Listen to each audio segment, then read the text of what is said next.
And we are live. Welcome, everybody, to another episode of the Constitutional Roundtable.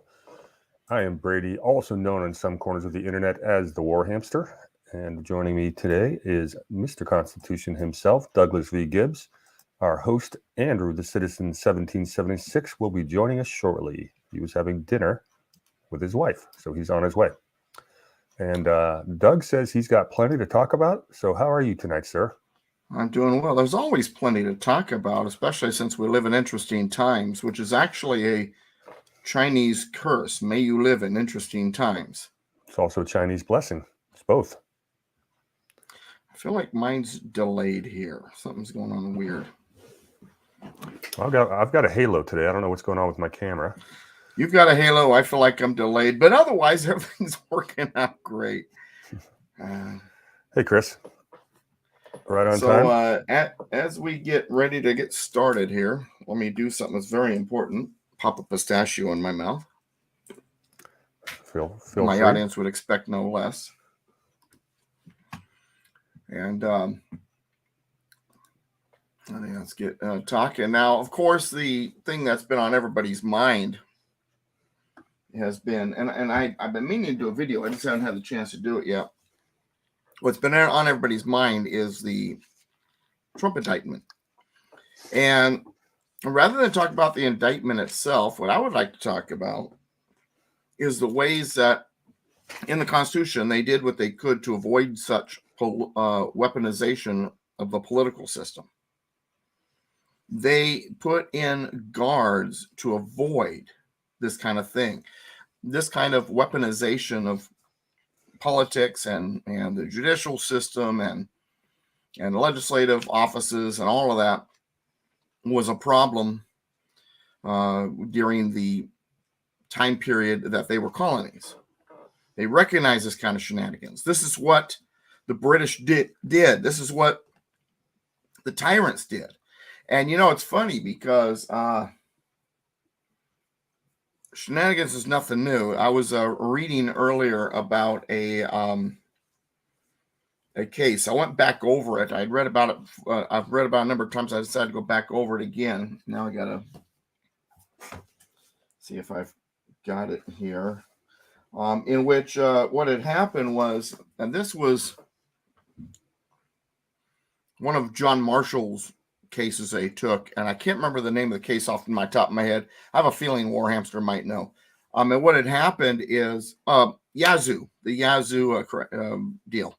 And what had happened was, I don't remember the case, but that's the name of the contract. It was Yazoo. And what had happened is Georgia, which claimed all kinds of territories to the west of Georgia, the property had been sold at basically dirt prices, and the ability to sell it had been negotiated. The state legislature had allowed for certain things, but the state legislature, some of those members were paid off with cheaper land, in order to vote the way the company wanted them to vote and all sort of stuff. It was a real big deal. And the reason why I bring this up is I just want people to realize corruption, bad guys doing bad things, all of that. This is nothing new. So when real quick, this case is really easy for me to remember because of local San Diego politics. This one is known. It was Fletcher versus Peck. And, right. It's easy for me to remember because the now disgraced chair of the San Diego County Board of Supervisors is Nathan Fletcher. He's now being sued by a couple of women for sexual assault and will be resigning next month, thank God. And Peck was my constitutional sheriff friend who ran and did not win, but I helped him campaign. So Fletcher and Peck, if you're in San Diego, it's an easy case to remember. So there you go. There you go. Yeah, very good. All right, so yeah, it is Fletcher v. Peck. Now that you say it, I know. I totally remember. But anyway, I bring that up for two reasons. Number one, because it shows you that all kinds of shenanigans, bad guy stuff, corruption is nothing new.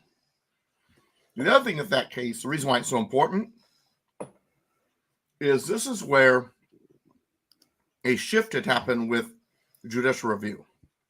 Prior to Fletcher v. Peck, judicial review, for the most part, was assumed to only be something the federal courts could do regarding federal law. Fletcher v. Peck, with the blessing of Chief Justice / Noble King, Prince, whatever you want to call him, John Marshall, decided to negative a state law. And it opened up some very bad floodgates when it came to federal supremacy over state laws and what the states can or can't do. It's a key moment in the history of this country, and it is preceding, not by a long time period, a few decades, what the Lincolnian Republicans would capitalize on down the road. And so, but I bring it up because I just want people to know that there's shenanigans. There was a push for, increasing and consolidating the power of the federal government. All that's always been going on. There's nothing new. Now, getting back to the indictment of Trump, there are a number of provisions in the Constitution which were designed to individually stop that kind of shenanigans. And I mean, I hadn't even prepared for this. I just got to thinking about it. So I'm not even sitting here like with a script or anything like that. I'm just kind of going in here and trying to remember where these different things are. And so the first one that would come to mind as I brush through here, I don't think there was any in Article 1, Section 1. I think they start appearing in Article 2 and Article 3, but I'm going through Article 1 just to be on. So, oh, yeah, there is one in Article 1. So Article 1, Section 6, for example, and this is also an example of how something that was meant to avoid problems created problems, but nonetheless. They shall in all cases except treason, felony, and breach of the peace be privileged from arrest during their attendance at the session of their respective houses, and in going to and returning from the same, and for any speech or debate in either house they shall not be questioned in any other place. Article 1, Section 6. Why that was important is what was going on in politics in Europe. Oh, this guy's going to vote against us? We'll make sure he gets arrested. That way he can't vote. That was the kind of stuff they were pulling. So it was an attempt to try to avoid using the law or legal shenanigans against the political opposition. Nobody would ever do such a thing, Doug. I bring this up because it does tie in directly to what happened with Trump. This is the kind of thing they're doing. This is the kind of spirit of the thing they're doing. They're going after the political opposition any way they can, even if it's dirty, underhanded, and not true. And they're going to use the power of the law to try to do that, especially since getting back to John Marshall, thanks to largely Marshall, which really was thanks to Hamilton, the left has pretty much until lately, thanks to Trump, had total control of the court system. They still have massive control of the court system. There's a small parts of the court system today that isn't in such a tight grip anymore, partly because of the appointments by President Donald J. Trump. Yeah, we got a very surprisingly good ruling out of the Ninth Circuit. And I talked about it the other day, and I'm drawing a blank on what that was, but it was something that never would have happened pre-Trump in the Ninth Circuit. Right. Okay. Well, when you come across it, please bring it to mind. I know there's a couple things that have come up. I haven't read the articles of, but I've seen the headlines, and I'm like, man, I'm so far behind in just getting caught up in reading. And so today, this morning, what I did to try to kind of catch up is I took my computer and I took some things I need to read, a couple of particular books I've been working on, and I packed it all up. And after I did what I needed to do at the credit union, as I went over to and I don't normally like this place, but it was good for this purpose, a Rio something, little Mexican kind of where they make your stuff as you watch, almost like a Subway restaurant, except for it's a Mexican place, Rio something. But, and I just sat there for like 3 or 4 hours, just reading and working and all that, no distraction. But in that we see this kind of thing. And once again, I want people to understand the idea here is we're trying to protect against corruption with the Constitution. I'm going to do a video about this. I'll get it more organized for that. And once again, this is just something that's been in my head, and I haven't really, written out a script or wrote down notes. I am literally right now off the cuff with you. So that one of the other ones that go ahead. I was going to say, you're bringing, you're kind of getting me to thinking about another topic that was pretty hot this week, and I'm just going to divulge off to that real quick, and then you go back to wherever you are. Mm-hmm. Yeah, a lot of people have been out of shape by the Tuesday election results, where the apparently leftist judge won in Minnesota, and giving the left a majority on their Supreme Court for the first time in 20 years. And everyone's concerned that the second they get the chance, they're going to overturn the ruling that about having drop boxes for elections. Everyone says Wisconsin is lost, and I'm here to say not so fast, because we do have the Moore versus Harper ruling coming down over the next month or two, and if that gets ruled on the way we think it's going to and the way it should, they are going to reaffirm the fact that it is the state legislatures, not the courts, that determine time, manner, and place of elections.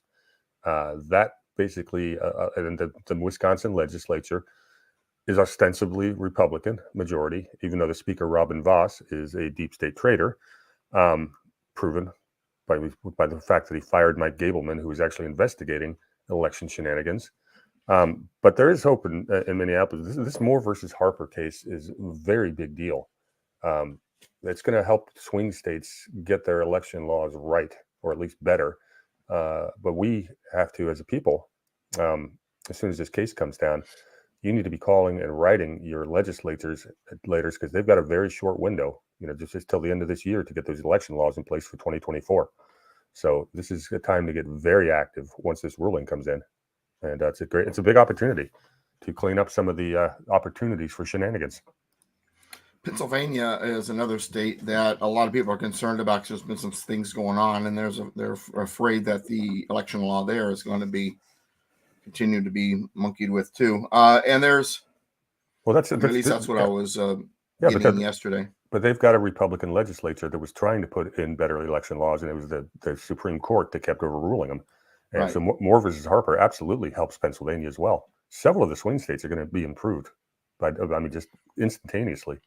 But again, you got to get your legislatures to get on this stuff fast. In fact, they should have those bills. They should have these bills ready to go. But not just that, though, but what we saw after Dobbs is that these lower federal courts and the state courts are not abiding by what would traditionally be precedent that they have to follow. With the Dobbs case, you basically have a result that says federal courts have no business getting involved in abortion.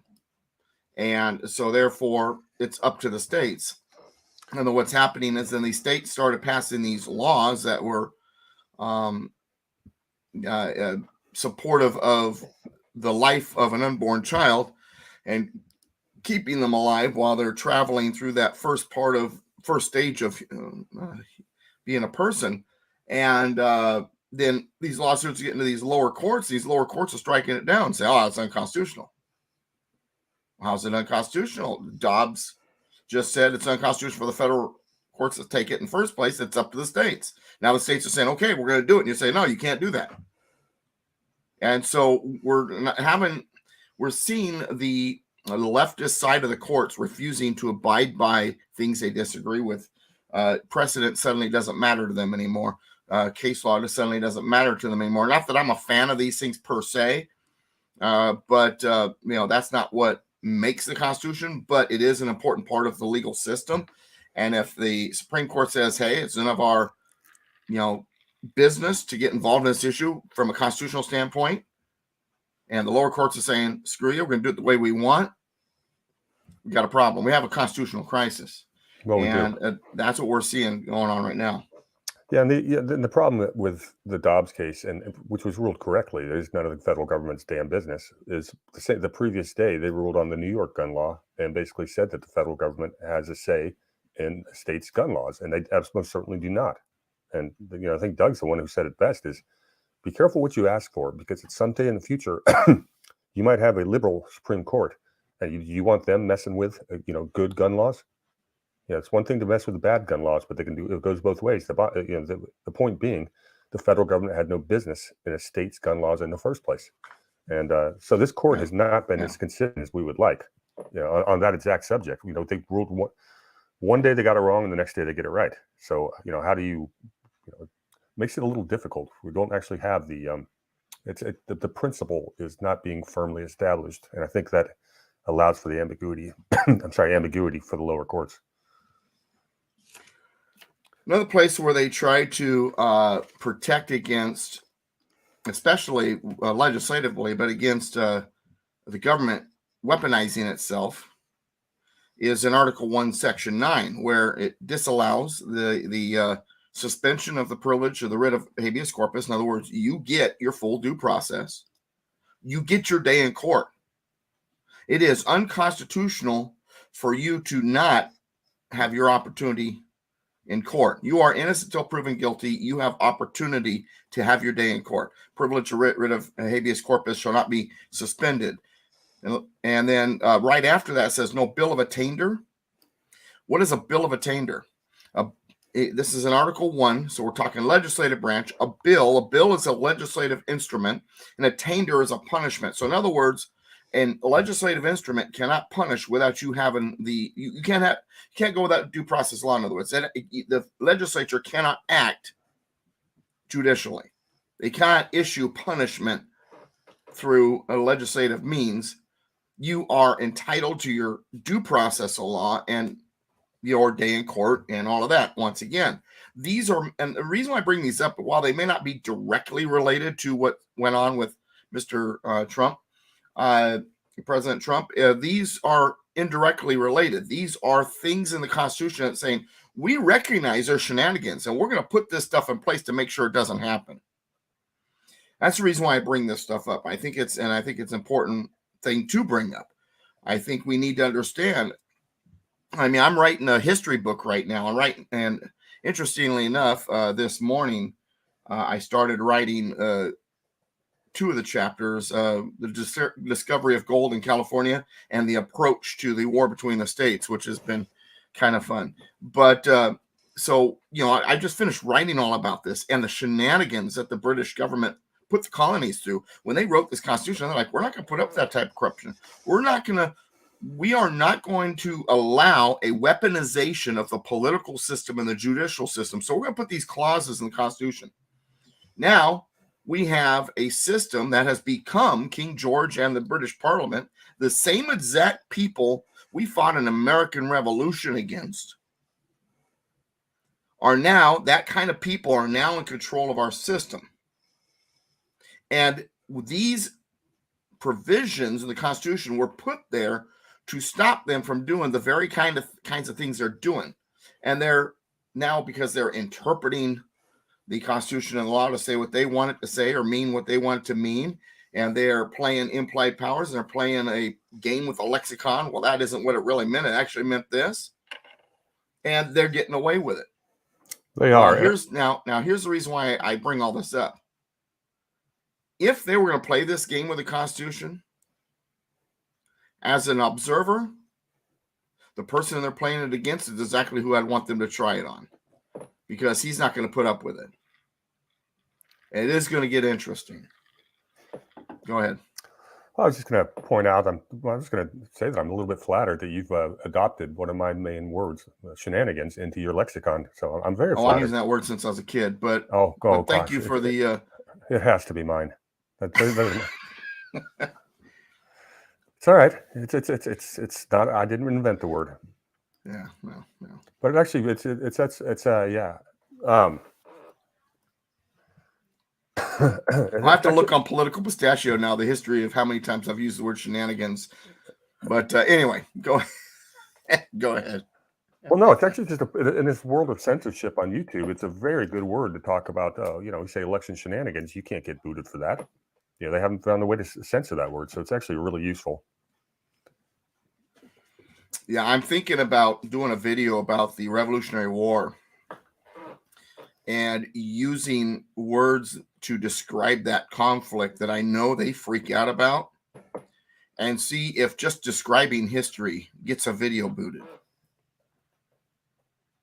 using the language that freaks everybody out. I'd be interesting. I don't quite know how their algorithms work, but I don't. Obviously, you've seen me. I'm not as careful as I ought to be when I'm on these YouTube channels. But it's funny. I've been putting my content, newer content, up on YouTube. I've got a small little channel, the War Hamster, but I haven't even gotten so much as a strike for anything but the intro music I used one time. They gave me some kind of a musical strike, but so far my content has not been flagged. But again, it's not like I have. I think I only have like 60 followers on YouTube. I haven't really promoted there. I'm wanting to do more when it comes to videos, but right now, I was talking to someone this morning, and this is off topic, but I'm sure our audience will be happy to follow me on this rabbit trail for a moment. This woman who is wanting to help me out, and she's trying to get me to understand, no, Doug, we're your team. You don't have to worry about that. We'll do it. But I basically was telling her, because she's wanting to add something to what I already do. And I said, I'm already, maxed out here. I mean, from especially Monday through Thursday. And then Friday I play catch up. And then Saturday and Sunday I try to, get ready for the radio shows and then get some writing and videos done. I'm, maxed out. There's not a whole lot of hours left in the day. And she's like, well, no. You do the writing part. We'll take care of the rest. So I'm still trying to figure out how this is going to happen. But anyway, let's go through another one real quick. How about, and once again, this is just not directly related, but indirectly. Trial of all crimes except in cases of impeachment shall be by jury. So you get your jury. This is Article 3, Section 2, very end of it. And such trial shall be held in the state where the said crime shall have been committed. But when not committed within any state, the trial shall be at such place or places as Congress may by law have directed. They're trying to make sure that there aren't games being played with the venue there. Give me a little bit of notice before you jump around the Constitution, Doug, and I'll get this thing up a little more. Sorry quickly. About that. Yeah. It's funny because I was on Wednesday morning. I actually got up early because I had noticed right before I'd gone to bed on Tuesday night that CBS had published all 34 counts. Well, so I actually go ahead. Yeah, I read through all 34 of them pretty quickly because they weren't very long. It was just the same darn writing a check. Yeah, and I got up early and did the same thing on Wednesday morning, thinking it would be a longer read than it was. And it was kind of actually for me because I'm sitting there scrutinizing every little word. Well, but did you notice the dates? Yes. All of the dates are at a time, if you do a little research, where Donald Trump was not even in New York. I brought this up. Yeah, Donald J. Trump is in Washington, D.C. I pulled this. So I brought this up on our Constitution class on Tuesday when I was doing the monologue beforehand. So I also brought it up on Thursday at Thursday night, and Thursday morning at my classes. But so first of all, someone like Donald J. Trump doesn't do their own paperwork, finances, it's somebody else. So first of all, he's the third person down the line. But that's beside the point. If you're going to attack him for what was done, fact is, at the time, he was in Washington, D.C. So now we can look at, well, what is the purpose of the federal court system? The federal court system, one of the purposes of it is to deal with disputes that cross state lines, to deal with disputes between the states or disputes that are between persons of different states. And so if this action happened while he was in Washington, D.C., and it's being accused by a New York prosecutor, we have a problem. It's not a local court issue anymore. It's a federal prosecutor issue. And if I remember, and correct me if I'm wrong, please, Brady, they went through a whole list of federal prosecutors first trying to figure out someone who will go after Donald J. Trump, and they all said no. So finally, Alvin Bragg, this Manhattan area DA, I'll do it. Wait a second. This crossed state lines, or at least it went from a federal district into a state. There's a crossing of a state line there. So does he have the authority? We must ask. Is there a constitutional authority anywhere for a local court and a local prosecutor to deal with a case that crosses a state line? Where it gets even more fun about Bragg is the chair of the House Judiciary, Jim Jordan, has been issuing subpoenas this week. And one is a subpoena for a attorney who left Bragg's office specifically because they weren't making enough progress.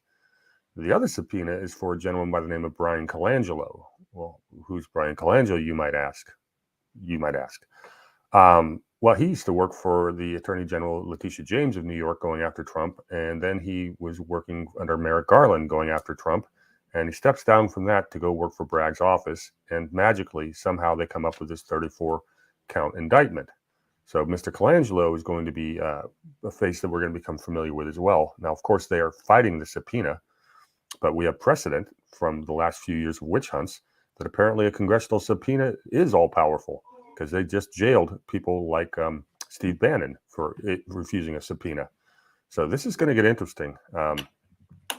We are going to hear from these people.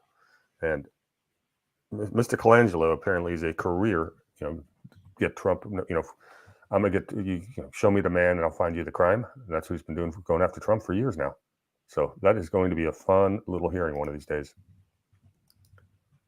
It's interesting too, is there's a lot of people who wouldn't necessarily and normally be an ally of the Republican Party or conservatives or constitutionalists or Donald J. Trump. They're going, okay, this is obviously political theater. This is obviously political corruption. This is the weaponization of political and judicial mechanisms and tools.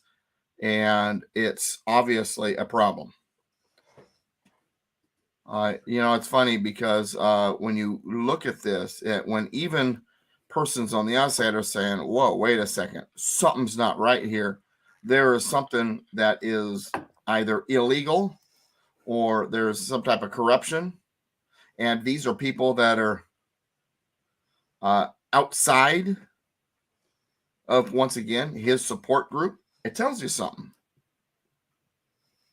Yeah, it does. And the polls are reflecting Trump is now beating Biden in the generic polls, and he's been gaining on DeSantis like you wouldn't believe. I mean, not gaining on him, distancing himself, making the gap larger. So, the instinct that there's a couple of leftists who said, talking heads who said, how did this guy manage to make a martyr out of Trump?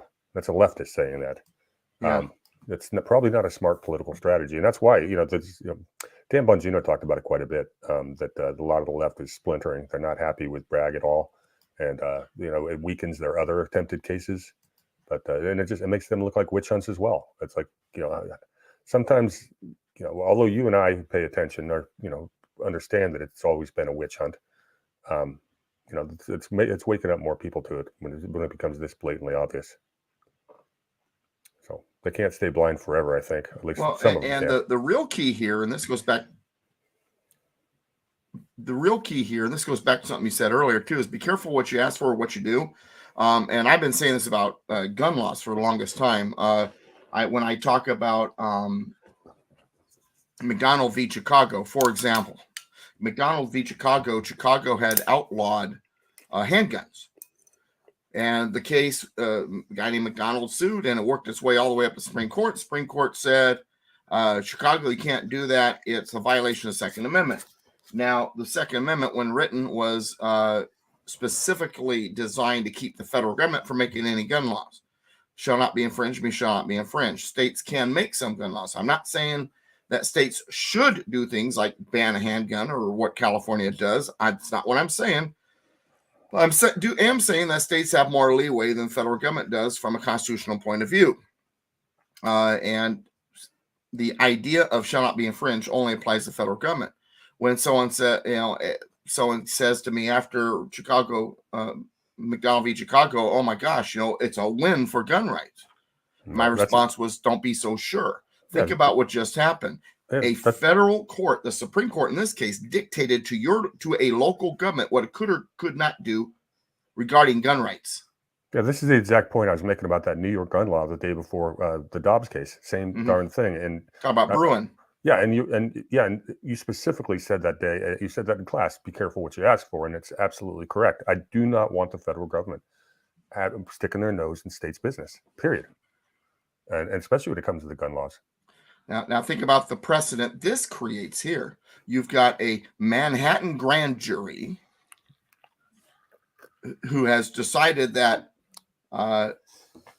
that a prosecutor who's following up with a campaign promise to go after Trump, that he should be indicted for crimes that he quote unquote did while not in the state, and also that a political enemy can be gone after in that manner. Think about the precedent we're creating, that political enemies can be targeted by just about any prosecutor for just about anything. Mm-hmm. The witch hunt, which should never have occurred anyway. And here's where it gets really fun, people. If they do establish this precedent, say it's legal for this Manhattan DA to go after Trump for a federal election crime, saying that he interfered with the elections by paying cover-up money. Well, it just so happens that Hillary Clinton paid almost $1 million in fines for the 2016 election for an election interference for funding the Steele dossier. Does this not open up the door for every Republican attorney general or DA across the country to go prosecute Hillary Clinton for something she's already pleaded guilty to? Mm-hmm. Yeah, so that's another reason the left isn't real crazy about this. And because you're weaponizing the court to do things for political reasons. It sets bad precedent. It creates a situation where political punishment is going to now, be okay. Because we've weaponized the court system, for political payback and political punishment, and getting back to the Constitution. This is the thing they're trying to get away from, to stop. And now, if that happens, both sides are going to do it. Right, wrong, or in between is not the point. The fact is, that's not what is supposed to be going on here. That's not the way politics is supposed to be run. And it's going to open up a floodgate of all kinds of problems. And these are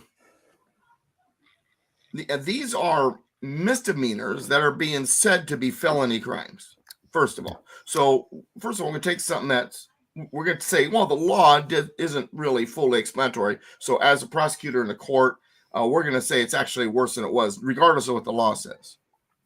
Yeah, and I'm on record saying that this court never makes it to trial, which is pushed to January 4th of next year. It does not get that far. There's going to be so many appeals, and sure, we probably have a judge with all kinds of conflicts of interest, but some of these people actually have a bit of shame and or a little bit of candor. And there's a pretty good chance that this gets moved out of the. They're going to. Here's an interesting take. Trump's one of the first motions they're going to file is to get it out of Manhattan because there's no way Trump gets a fair trial there, right. And they're going to move it to Staten Island. Well, I think there's a chance that the left may allow that to happen, and then a Staten Island judge will dismiss this, and the left's going to turn around and say, "See, Trump judges are corrupt," and they're going to try to make him out like the bad guy. I can definitely see that political strategy trying to get out from under this mess that Bragg created. Now, here's the amazing thing to me. When I look at this all the way around, strategically, it's a bad move. Strategically, it hurts your party. And I'm speaking from the Democratic Party point of view. Strategically, it hurts your party. It hurts your chances. It makes the guy more popular. It reveals what you're all about. I mean, everything about it is not good for your party. Strategically, it is all bad across the board. So what that tells me, and once again, this is Bragg that did this. I'm wondering if higher up Democrats are going, "No, what are you doing, you idiot?" I'm wondering if that's what's going on. Although I haven't really seen it clearly. I've kind of seen moments of it looking like that. Yeah, there's a lot of that. I'm But sorry. that's what I'm saying. Yeah, that's exactly what I'm saying. And there is a lot of that. You don't see the Democrats break ranks very often, and Right. they're doing that over this. So they got to find a way to flip the narrative. Well, strategically, it's bad. But here's what, to get to my point, here's what this tells me, that there are people in the Democratic Party who hates Trump, hates anybody who dares to stand against them and stick a stick in their spokes and expose them for what they are. They hate these people and persons like Trump and Trump so much that strategy has gone out the window. Who cares? We gotta get this guy. It's like a bad movie where the bad guy doesn't care if he dies in the process, just as long as he gets his revenge. That's kind of how I'm looking at it. That this is, and what that does, that exposes even more about them. And I believe that Americans who are the normies, they're not really paying attention. They may not even be very political. They haven't really decided, if they're totally one thing or another or whatever. All they know is they see this and they're like, wow, that's vindictive. That is not normal.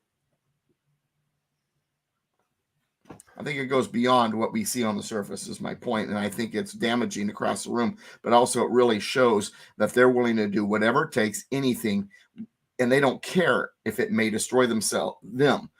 And they don't care for one of either two reasons: either because they hate him so much, none of that matters, or they actually deep down think they're indestructible.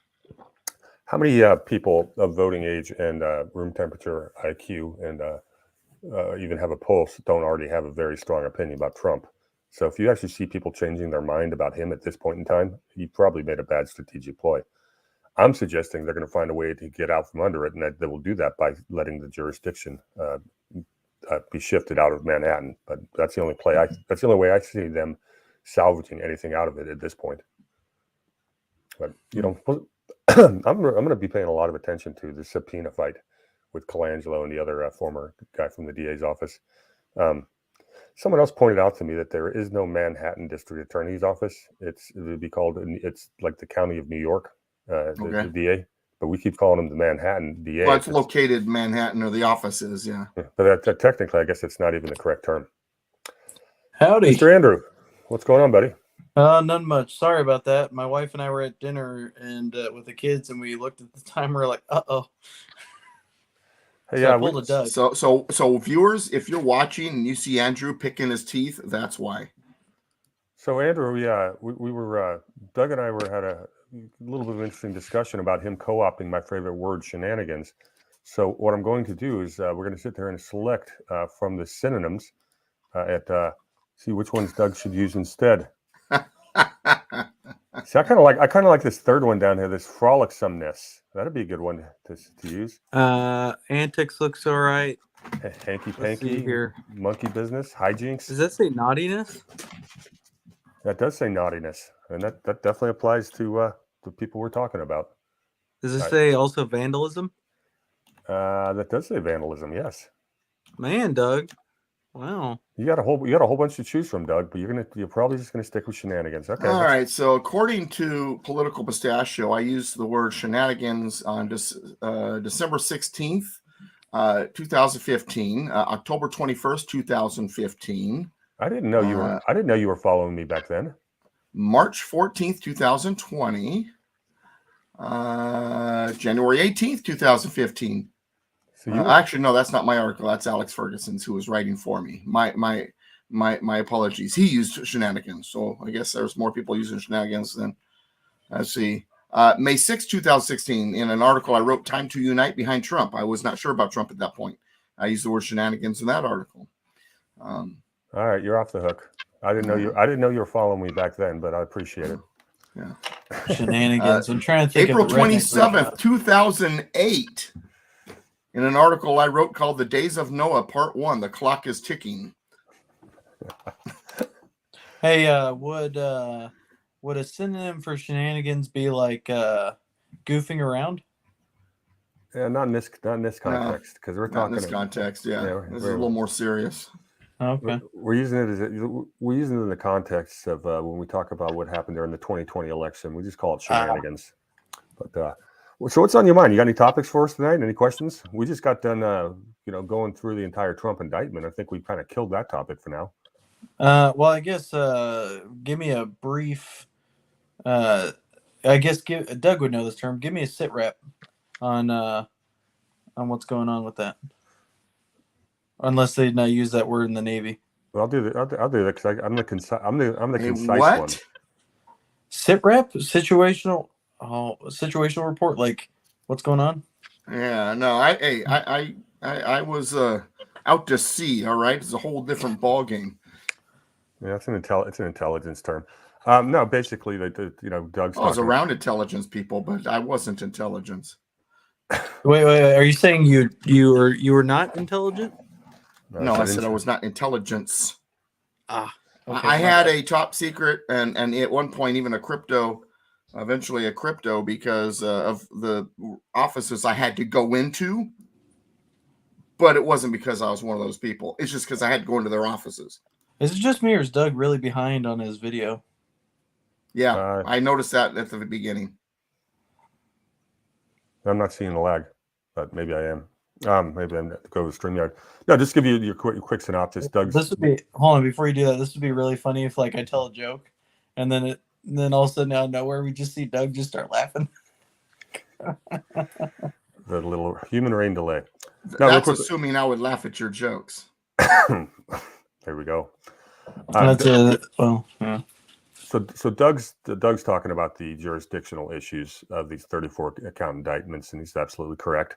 Manhattan DA's brought a very weak case, and I'm suggesting it never gets to trial, just because this guy had no jurisdiction whatsoever. But you're gonna have to watch the recording, my friend, when you show up 40 minutes late. We can't do a full recap. No, that's fine. Just I guess just like a.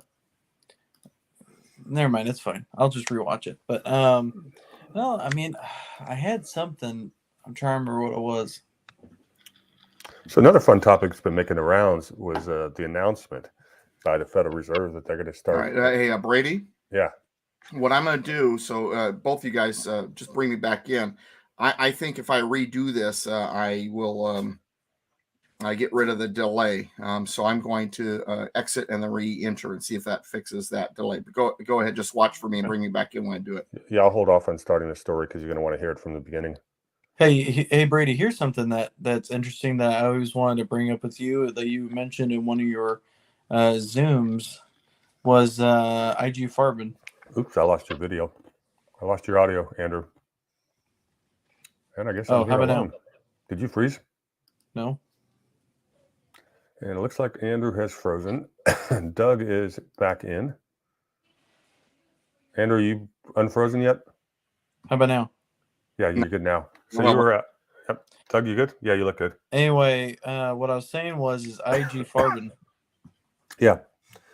IG Farben is basically one of the original big pharmaceuticals, big petrochemical companies out of basically financed Germany. They were in bed with a lot of the American, what I call the American fascists, the Bush, Prescott Bush faction of the Yankee dynasty of the Republican Party. The same people that founded the CIA, financed Hitler, etc. Here's a pop quiz though. What are they known for? A lot of people don't know this. Zyklon B. Bayer. They became Bayer aspirin. But were you thinking Zyklon B? Yep. Yeah, sarin gas. Yeah, among other things. Yeah, they were nasty people. They were experimenting on human beings. Yeah, that's where a lot of that stuff happened.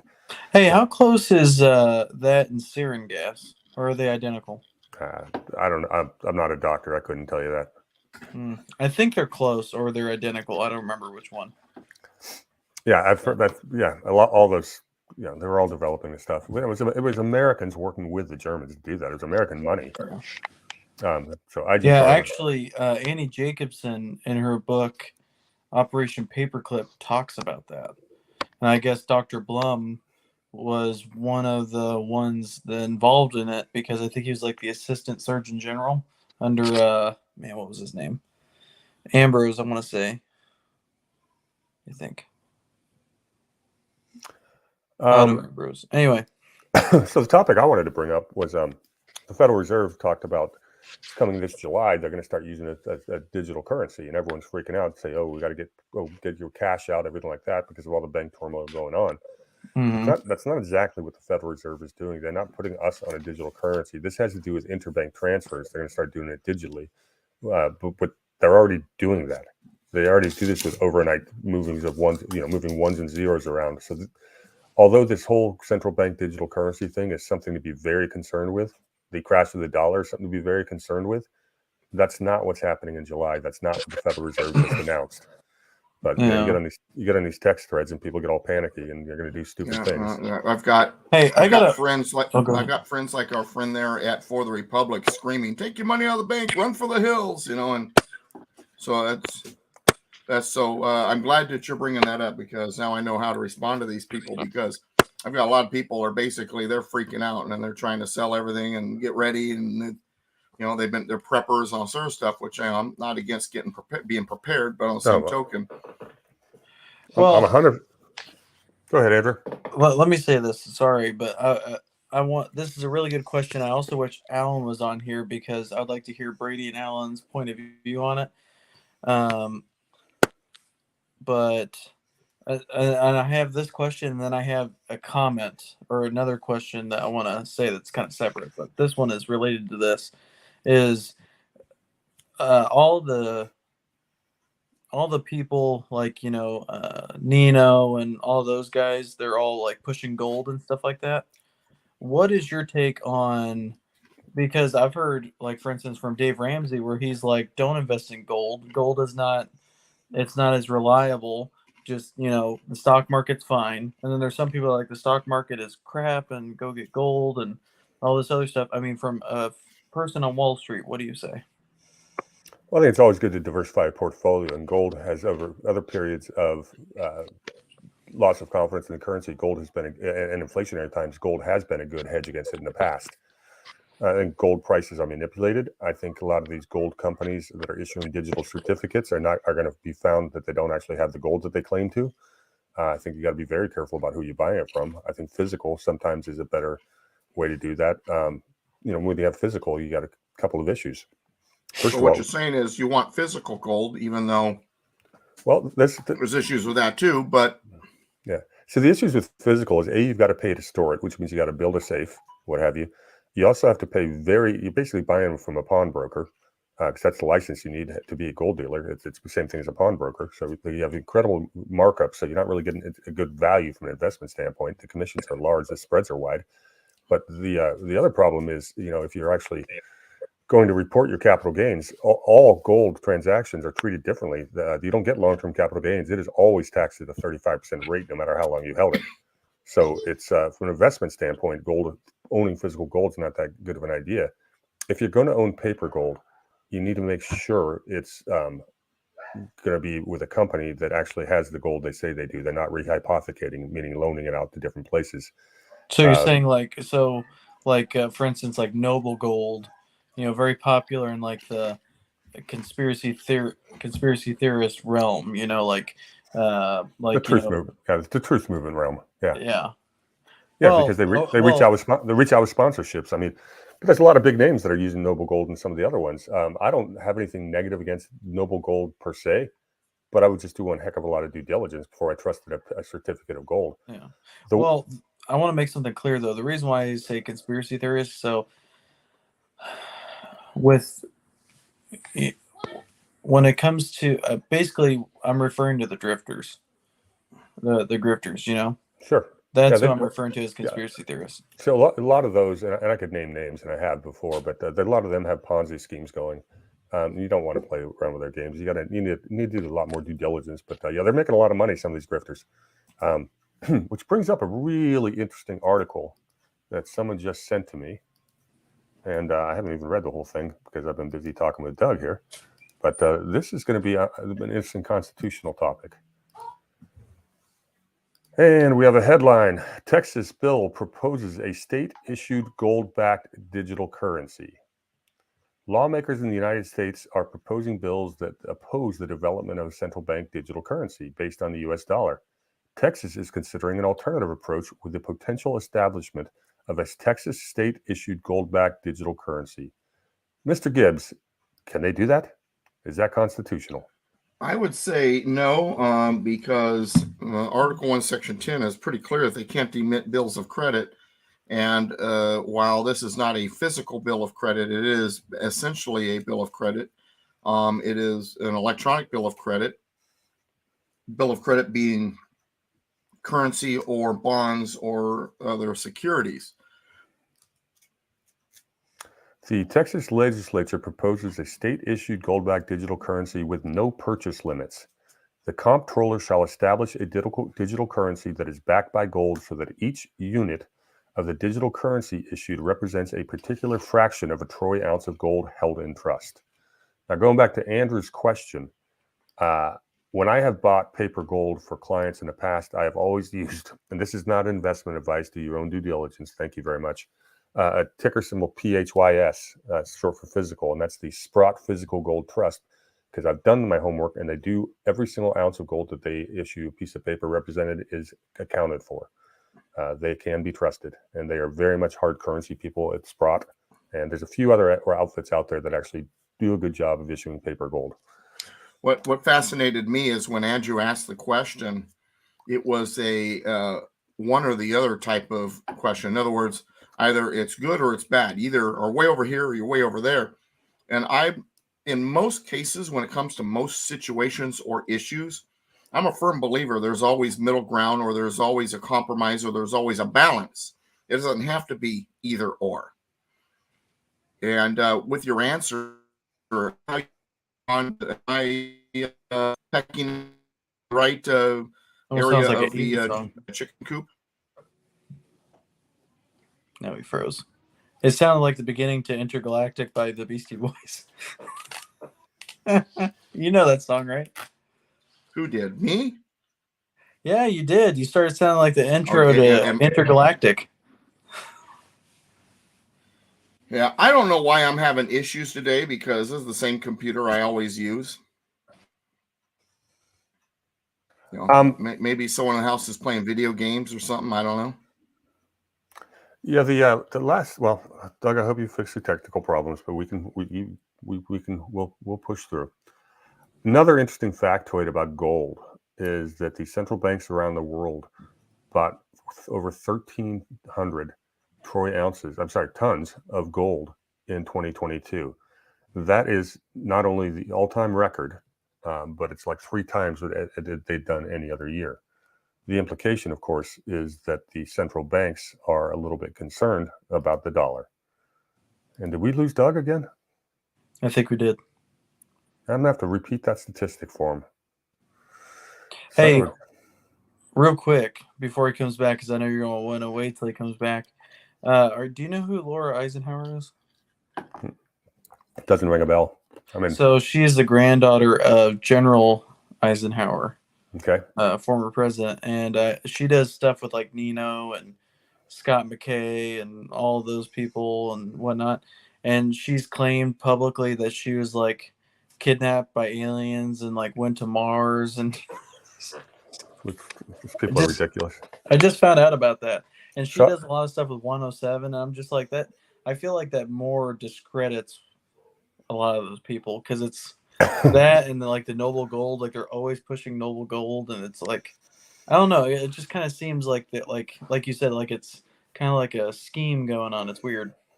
So I know all these guys you're talking about. I know Nino. I've been on his show with Ron Partain and Alpha Warrior. We were guests once, and David Nino is an awesome guy. He's very cool, very nice guy. He also he lacks discernment at times, and he has people on his show that I will not associate with. You know, he has Charlie Ward on, and I'm just not going there. Yeah. You know, my buddy Ron Partain used to work with Scott McKay. I met him a couple of times. Scott's a very nice guy as well. I used to like his show quite a bit. Now I think he's gone off the deep end on some of this stuff, and I don't know why. We can speculate, you know, whether, you know, but these guys are making a lot of money, and with these endorsement deals, and I don't know.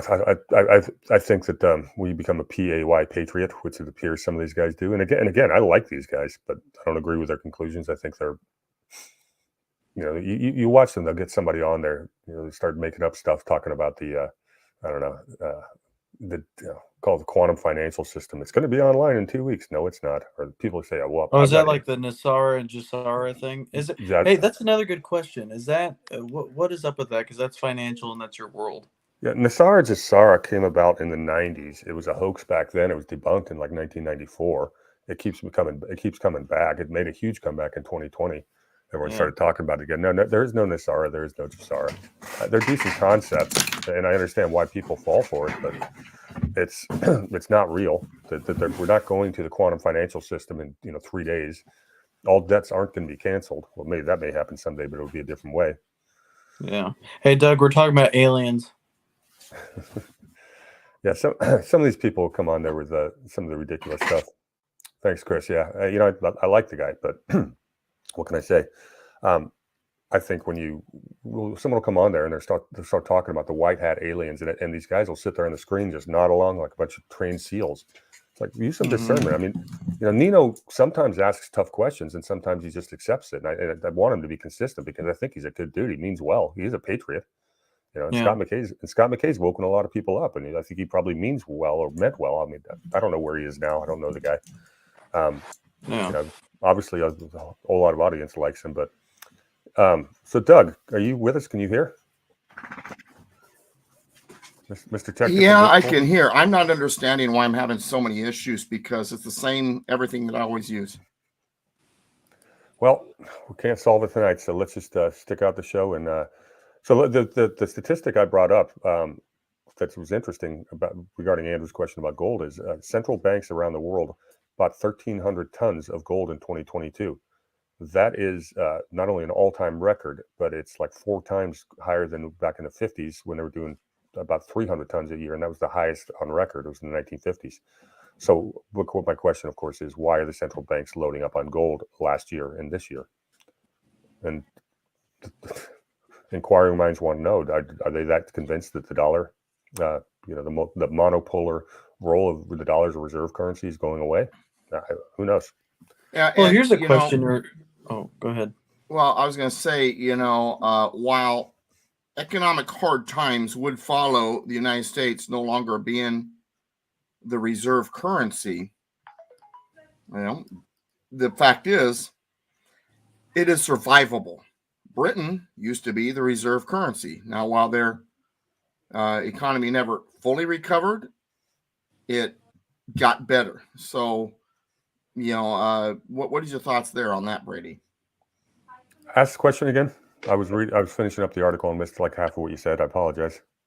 Yeah, I was saying that America being the world reserve currency, at one time we were not. No, before that at it was one time England. Britain was, and Britain survived. So while it would create very difficult economic hard times, it doesn't last forever. Yeah, we've been talking about this for more than a decade. What happens if the U.S. loses its reserve status, and it represents about a 20% loss in purchasing power of the dollar. That's a good thing for American exports, by the way. A cheaper dollar helps exports.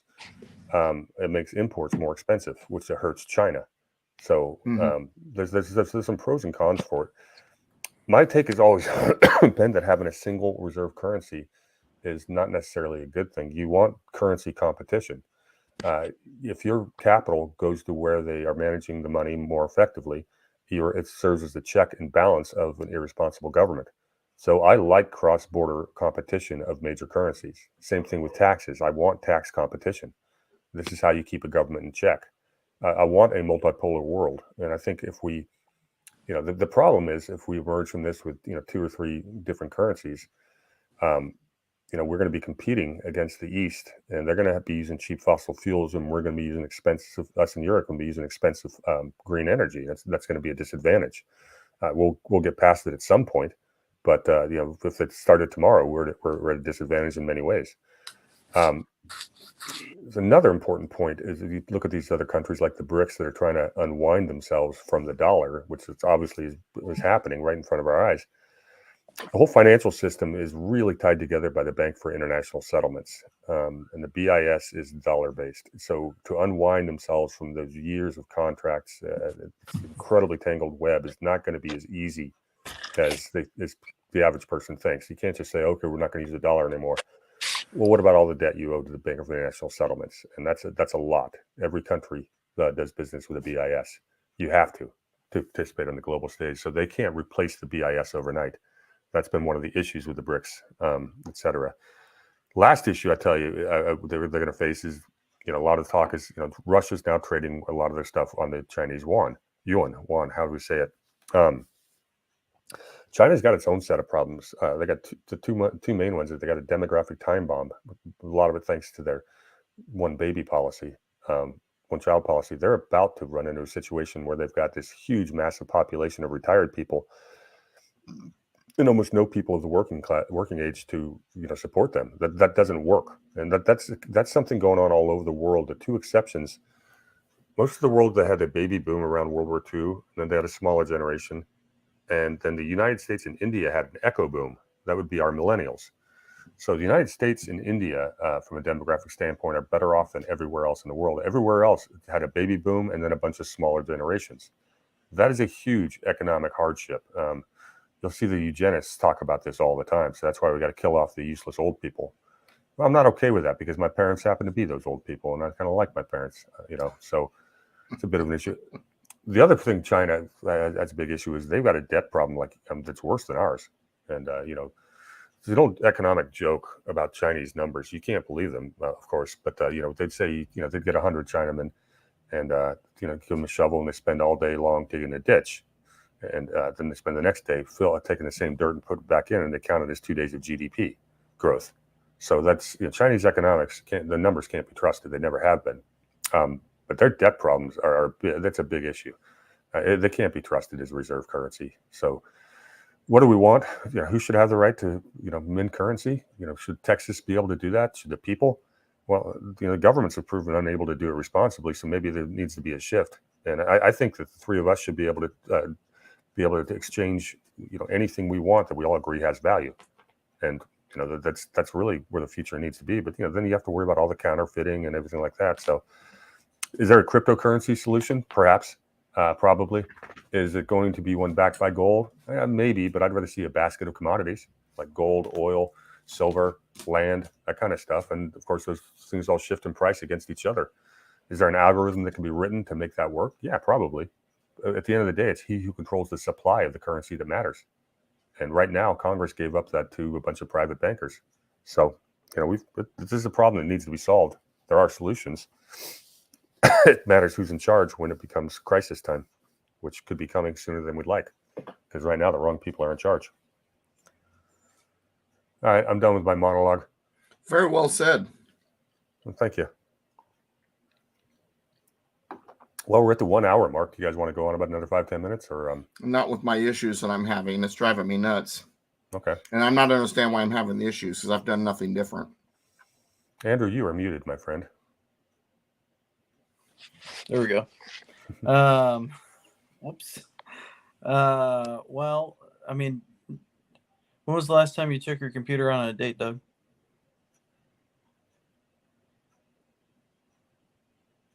I don't need to take it out on a date. I turn it on every day. I just had to. I just did I had to pay $1,100 in repairs on mine because I'd made the mistake of spilling a martini on the keyboard. Apples don't tend to like gin, so that was a bit of a problem. Did I just take that too far mentally? You may have. Be careful what you ask me, Andrew, because I'm while Brady is the king of sarcasm, I have my own realms that I sometimes are willing to jump into when it comes to my wit. Wait a minute. So I jumped into your trap. Absolutely. That's funny. All right. What was I saying about my question? Oh yeah, about gold. Doug distracted me. As far as it's all my fault. I find it's all your fault. I find it interesting that that some people are like gold is recession proof and all this other stuff, but then there's other people like Dave Ramsey who supposedly, I mean, he's well in tune with the markets and all that stuff, and he says that gold is actually not as reliable as people think for a recession proof currency. and that that the markets are just fine, all this other stuff. I mean, I think that's something interesting because, you know, where should people be putting their money, especially in these times?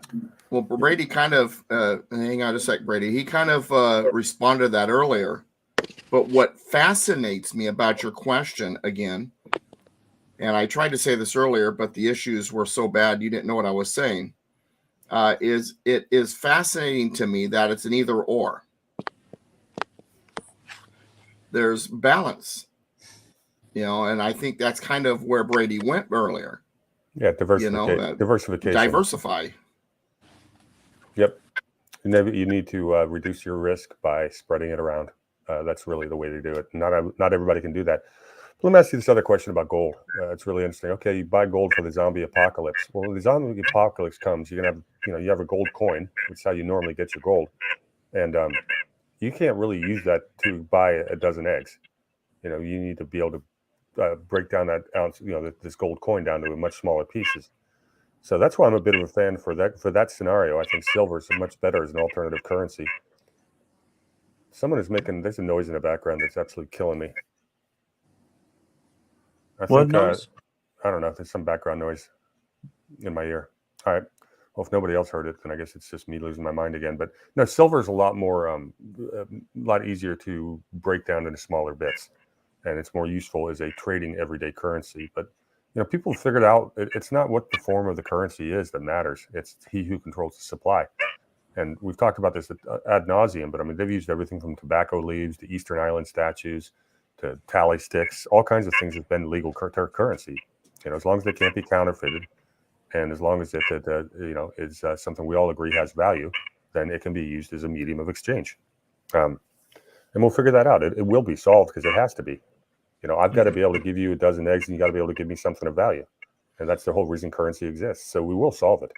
That's where brass, lead, and steel actually works out really well when it comes to guns, gold, and ammo, or 2x4s.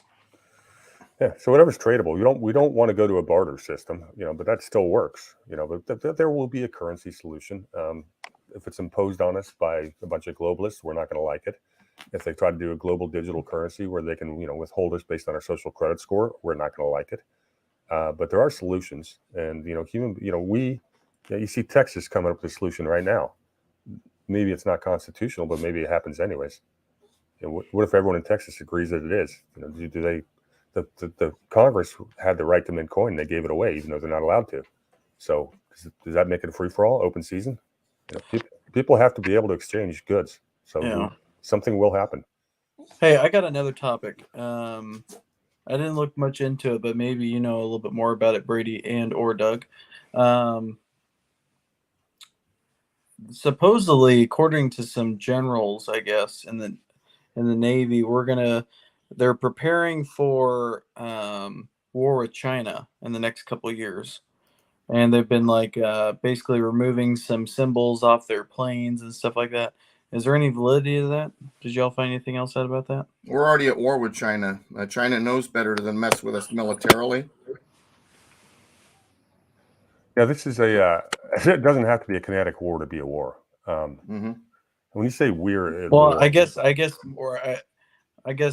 I'm referring to the kinetic, we drop bombs or send nukes or whatever. Yeah, China knows better than to do that. That's the reason why they're doing it the way they're doing it from within, and they're taking us over in a different way. I don't see us getting to a kinetic action when it comes to war. Now that said, will there eventually someday possibly be a violent whatever? Perhaps. But right now we're already at war with them, and I don't see either government being stupid enough to allow it to become kinetic, because both sides lose if it does. So you're saying you don't see a Red Dawn happening anytime soon? No. Red Dawn was always a pipe dream. We've got 100 million armed Americans. We're the most well-armed civilian militia in history. We're the largest standing army in history. Nobody's going to physically invade the United States. We've seen how the most sophisticated armies in the world have gotten bogged down in places like Vietnam and Afghanistan. It is very difficult to invade a country that's got a armed civilian that wants to resist. It's Pop quiz. Here's a pop quiz for the both of you. Let's see how well you know your history. What person in history never attempted to invade the mainland of the United States because he said behind every blade of grass is an armed American? Admiral Yamamoto. I think that's Man. correct. He is just killing it, even though he's like super like glitchy and it sounds like he's clipping his nails. Yeah, so I've never been clipping your worried nails right now. You keep looking down. I keep hearing like a little tick tick. I don't know. You're a nail biter. I should know. You guys ready to wrap it up? I mean, I've I got just got here, so I guess I could hang out a little longer. But if we're all ready to go, then I'm too glitchy. Yeah. I feel like that little girl in that movie in the race car and stuff, Wreck-It Ralph, and just glitching all over the place. I have no idea where that reference was referring to. Penelope. Again, right over my head. I don't do pop culture. Apparently, You've never seen Wreck-It Ralph? Never even heard of Wrecking Ralph or whatever it's called. Wreck-It Ralph. Yeah, No. Wow. Yeah, I don't do Hollywood wasn't that like an shows. old video game or something? It is a movie that's about a video game where the video game characters are kind of have their own society. And it's a cartoon. I got grandkids, for God's sake. Oh, that see all one. of that The one with the big guy and then the little guy with the hammer. Yeah. That one. Okay. Yeah, and the little girl Penelope, and she's in the race car, and in the movie, she's hated by everybody because she must have a problem because she keeps glitching. So she's like, everybody turns their back on her because she glitches. I remember that. Well, they also turned their back on the big guy because he kept like breaking their building or something. Well, that was his job. Yeah, but they didn't like it. See, Julianne likes this topic as much as I do. We're talking about cartoon movies. She goes, Yeah, I'm cartoon movies. I'm out of here. Yeah, that's me. Well, we can talk football instead. No, I'm kidding. Hey, how about we talk about steak and No, I'm gonna get because the wife is gonna be home in about 15 minutes, and she's gonna want to go out to eat dinner, and that's one place I don't glitch. Yep, and I got a certain lady hamster waiting for me to call, and I like her more than I like you guys, so I'm out of here. All right, well, Doug, I guess go ahead and sign us out. Feel free to look at any of our social media or websites. Doug is basically anything Douglas V. Gibbs. So just put that in Google and you will probably find nothing. But just because Google doesn't like freedom. But